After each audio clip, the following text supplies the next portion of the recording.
Généralement, moi j'ai compris qu'on est devenu dans une société où les gens sont mal éduqués. Les gens sont très mal éduqués.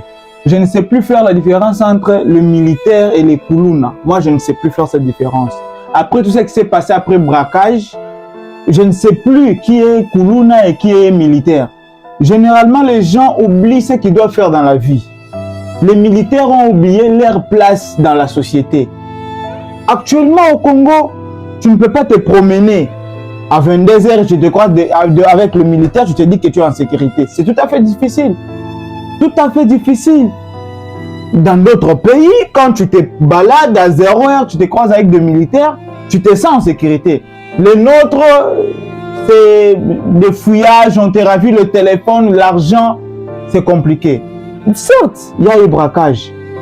Ce n'est pas une bonne chose que la fille a fait. La fille elle a mal agi, on peut dire cela. Mais est-ce qu'il fallait vraiment secouer cette fille de la sorte? Est-ce qu'il fallait vraiment nuder la fille? Est-ce qu'il fallait le faire? Il ne fallait pas, en tout cas. Il ne fallait pas. Les mêmes militaires ici congolais, moi je ne comprends pas. Si vous regardez là où leurs enfants vivent, là où leurs femmes vivent aujourd'hui au Congo, mais c'est de la merde. Moi, je ne peux pas accepter, vu dans les conditions comme ça, je suis militaire.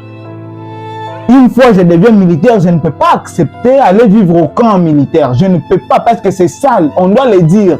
Quand c'est sale, est-ce que le militaire se lève pour parler? Est-ce qu'il se lève pour dire que non, nos femmes et nos enfants habitent dans des endroits médiocres? Ils ne se lèvent pas, ils ne disent pas. Mais quand il s'agit de violenter cette fille, vous êtes le premier. Vous êtes maudit. Dieu va vous maudire pour ce que vous faites. Le Congo a tout sauf l'homme. Je comprends. Quelqu'un m'a dit ça et je pensais que c'était... Mon enseignant m'a dit ça. Le Congo a tout sauf l'homme. Sauf l'homme. Ce n'est pas possible dans un pays comme le nôtre. Et nous, ce que nous attendons, c'est les sanctions. Nous attendons, c'est qu'on sanctionne les militaires qui ont commis cet acte-là. Nous attendons cela. Où est passé le respect de la dignité humaine? Où est passé ça? Où est passé le respect de la dignité humaine? C'est triste en tout cas. Très triste. Moi, je ne savais pas que les choses peuvent se passer comme ça dans ces pays. On doit regarder la position de chacun. On doit respecter tout le monde. Même les voleurs, même les prisonniers ont droit au respect. Il n'y a pas de différence dans le Koulouna alors et les militaires. Il n'y a plus. Akuna tena, eza isusute, kako tchenato. Il n'y a plus. C'est compliqué. Alors, si vous avez aimé cette vidéo, abonnez-vous sur la chaîne. Ciao.